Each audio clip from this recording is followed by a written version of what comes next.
Todos acharam? Amém. Diz assim a palavra de Deus: E eu, em verdade, vos batizo com água para o arrependimento. Mas aquele que vem após mim é mais poderoso do que eu. Não sou digno de levar as suas sandálias. Ele vos batizará com o Espírito Santo e com fogo. Glória a Deus. Agora os irmãos podem abrir em João, no capítulo 14. Vamos ler do versículo 16 ao versículo 27. Amém? Amém. Diz assim a palavra de Deus: E eu rogarei ao Pai, e Ele vos dará outro Consolador, para que fique convosco para sempre. O Espírito da verdade, que o mundo não pôde receber, porque não o vê nem o conhece. Mas vós o conhecereis, porque habita convosco e estará em vós. Não vos deixarei órfãos, voltarei para vós. Ainda um pouco e o mundo não me verá mais, mas vós me vereis, porque eu vivo e vós vivereis. Naquele dia conhecereis que estou em meu Pai, e vós em mim, e eu em vós. Aquele que tem os meus mandamentos e os guarda, este é o que me ama. E aquele que me ama será amado de meu Pai, e eu o amarei e me manifestarei a ele. Disse-lhe Judas: Senhor, de onde vem que te hás de manifestar a nós e não ao mundo? Jesus respondeu e disse-lhe: Se alguém me ama, guardará a minha palavra, e meu Pai o amará. E viremos para ele e faremos nele morada. Quem não me ama não guarda as minhas palavras. Ora, a palavra que ouvistes não é minha, mas do Pai que me enviou. Tenho-vos dito isso estando convosco. Mas aquele Consolador, o Espírito Santo, que o Pai enviará em meu nome, vos ensinará todas as coisas, e vos fará lembrar de tudo quanto vos tenho dito. Deixo-vos a paz, a minha paz vos dou. Não vou a dou como o mundo a dá. Não se turbe o vosso coração, nem se atemorize. Glória a Deus. Os irmãos podem acender o reino de Deus, pois nós somos testemunhas de um reino que não terá fim. E glória a Deus por isso. Então essas almas foram ganhas pela eloquência de Pedro, não porque a Paulo conduzia aquela igreja, e a palavra fala que ele era muito eloquente. Mas Paulo chegou lá e viu uma igreja não tão forte e disse: Vocês receberam o Espírito Santo quando vocês creram? E eles disseram que não conheciam o Espírito Santo. E naquele momento eles receberam, e foi grande o ministério daquela igreja, pelo intermédio do poder do Espírito Santo. Porque é o Espírito Santo que traz mudança, que nos convence dos nossos pecados, que traz uma transformação de vida. Glória a Deus por isso, porque Ele está conosco agora, amém? E bem, só que lá no início, o que acontecia? O Espírito de Deus se movia sobre a face das águas, e aí ele passou a se mover também num ser humano. Mas aí o homem pecou e o Espírito saiu dele. O Senhor disse a Noé: Meu Espírito não mais contenderá com o homem, lá em Gênesis 6:3. E o exemplo de um homem sem Deus é como um porco. Meus queridos, porco não tem cartilagem no pescoço, então ele apenas consegue olhar para baixo. Ele não consegue focar nas coisas que são do alto. Mas, por outro lado, o homem que está em Deus é comparado a uma águia. A palavra de Deus fala que os que esperam no Senhor renovarão as suas forças e subirão com asas como águia, correrão e não se cansarão, caminharão e não se fatigarão. Glória a Deus.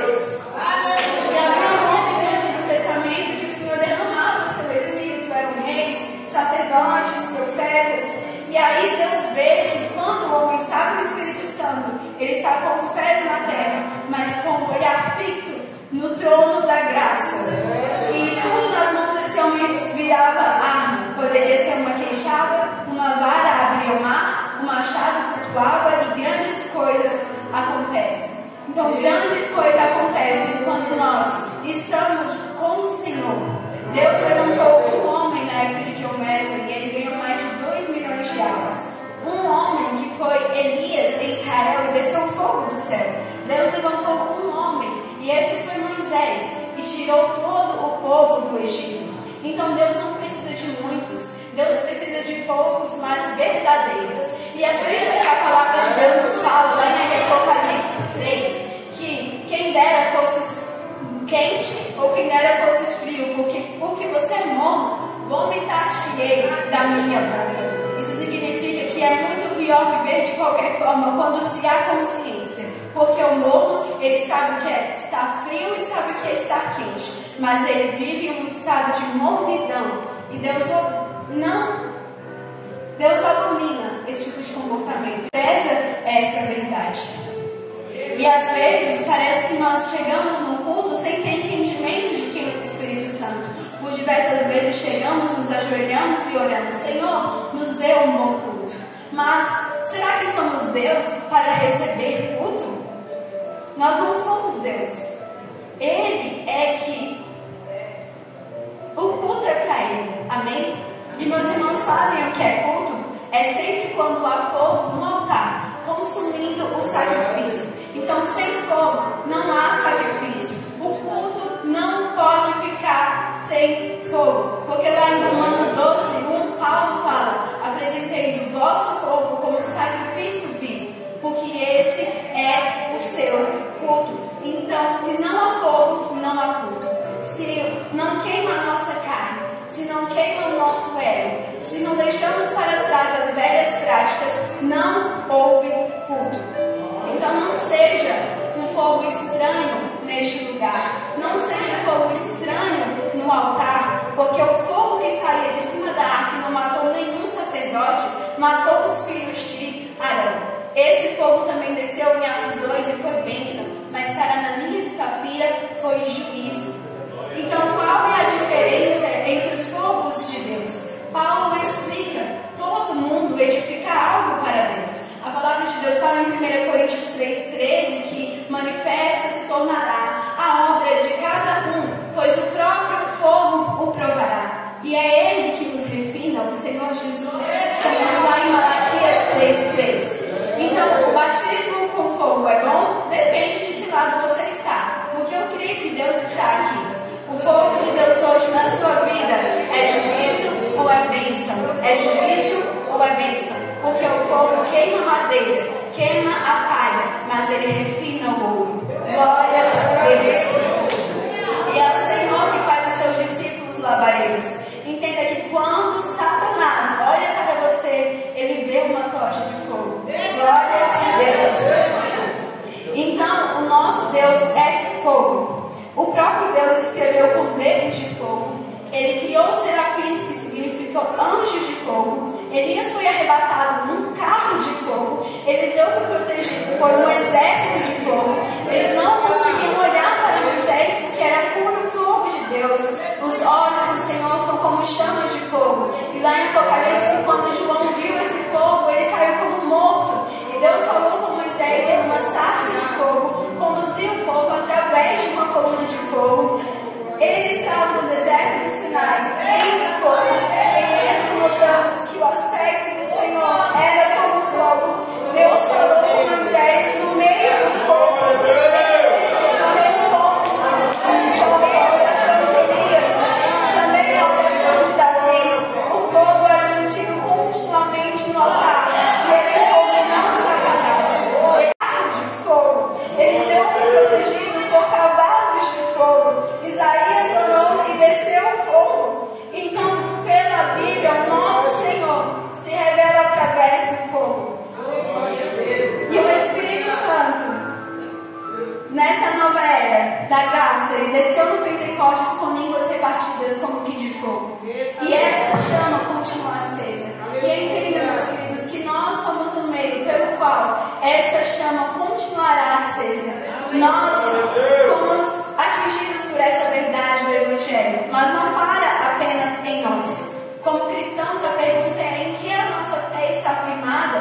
Porque a fé centrada em Cristo, ela salva, ela purifica, ela move montanhas, ela crê no impossível e traz cura. Porém, muitas vezes nós nos sentimos fracos na fé. E entenda que a caminhada da fé não é um trajeto perfeitamente linear. Há altos e baixos, às vezes acontece, mas persevere nesse caminho, persevere até o fim, e o Senhor dará a cada um a coroa da vida.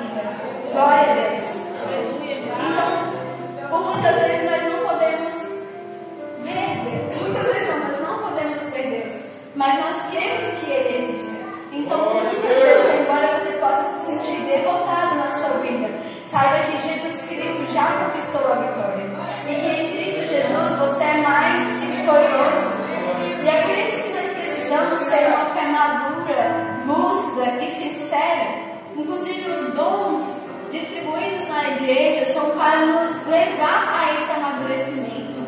Então, se nós estamos na igreja, mas não estamos amadurecendo, tem alguma coisa errada. É para que não sejamos mais meninos inconstantes, levados por qualquer vento de doutrina. Lá em Hebreus 5:12, Hebreus 5:12 fala: porque já devemos ser mestres pelo tempo, ainda necessitais que vos fale os primeiros rudimentos da fé. Então, muitas pessoas que estão na igreja, mas se você ver ela daqui 5 anos, ela citará os mesmos versículos, ela falará das mesmas experiências com Deus, ela demonstrará os mesmos pecados de estimação, e isso mostra que a pessoa está paralisada. Imagina como é terrível dar de mamar para um filho de 12 anos, pois foi isso que está com a palavra de Deus, porque já devendo comer alimento sólido, vocês ainda necessitais de leite, e não de sólido leite. São os 2 primeiros mandamentos depois ali que Jesus está conversando com as pessoas. Ele diz: amar a Deus acima de todas as coisas, e o próximo como a ti mesmo. Amar as pessoas não é fácil, e para isso nós precisamos ser espiritualmente maduros. Então nós vemos muitas pessoas, igrejas cheias, mas muita meninice. Nós precisamos ficar em cima dos púlpitos suplicando para que as pessoas orem, para que elas leiam a Bíblia, para que elas jejuem. E enquanto você está nessa vida vexatória de realmente não se importar com o sacrifício de Jesus verdadeiramente, há muitas pessoas morrendo por aí. E nós nos contentamos com essa nossa vidinha e ainda temos a coragem de dizer que nós amamos a Jesus. Então, a gente precisa de fato crescer na presença de Deus. Até o falar em línguas indica esse crescimento, porque a palavra de Deus fala que falar em línguas é edificar a si mesmo.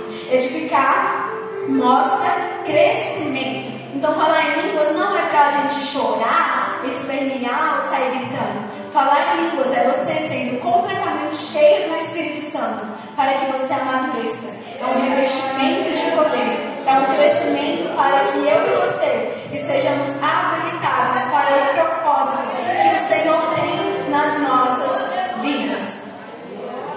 E lá em 1 João 2,6, a palavra diz que aquele que está em Jesus deve também, que diz estar em Jesus, deve também andar como ele andou. E como foi que ele andou? Conforme as Escrituras. Porque na atualidade nós vemos muitas distorções, mas a palavra lá em Marcos 7,13 disse que seria assim. Disse que muitos invalidariam a palavra de Deus pela sua própria tradição e muitas outras coisas semelhantes a essa. E uma das distorções dos últimos tempos que, na minha opinião, tem entrado dentro das igrejas é a noção, por exemplo, de bênção. Porque Deus quer te abençoar. Deus quer te dar um carro, uma casa, seja lá o que for, mas não é esse o princípio do Evangelho. Através da bênção, Deus também quer te fazer crescer, mas tem muitas bênçãos que nós não recebemos porque nós não temos maturidade para tê-las. Há casos, há pessoas que fazem campanhas das 7 chaves de não sei o que, mas você vai ver a vida da pessoa e ela está toda errada. E ela vem a Deus como se ele fosse um gênio da lâmpada, fazendo uma campanha e achando que vai receber tudo o que ela quer. O problema é que a mão de Deus não abençoa o que a palavra dele reprova. Nós precisamos entender que as coisas com Deus são sérias. Porque as pessoas não fazem campanhas para, por exemplo, se aproximar do Senhor. A gente vê campanha da vitória, mas ninguém vê campanha para largar pecado de estimação, para se aproximar de Deus, para largar, sei lá, seja lá o que for, para se aproximar de Deus, para ser um cristão de verdade. Não é errado jejuar para você ter as coisas que você quer, mas é só isso que motiva uma entrega maior da nossa parte? Ou então aquela pessoa que vive em profeta para falar não sei o que, não sei o que, não sei o que, que para usar a blusa branca, a blusa preta, tem que ir num profeta. Será que nós não temos uma intimidade com Deus no secreto, ao ponto dele direcionar as nossas vidas? Deus por isso. Lá em Mateus 6 fala: buscar primeiro o reino de Deus e a sua justiça, e todas as demais coisas vos serão acrescentadas. E se algo será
objetivo.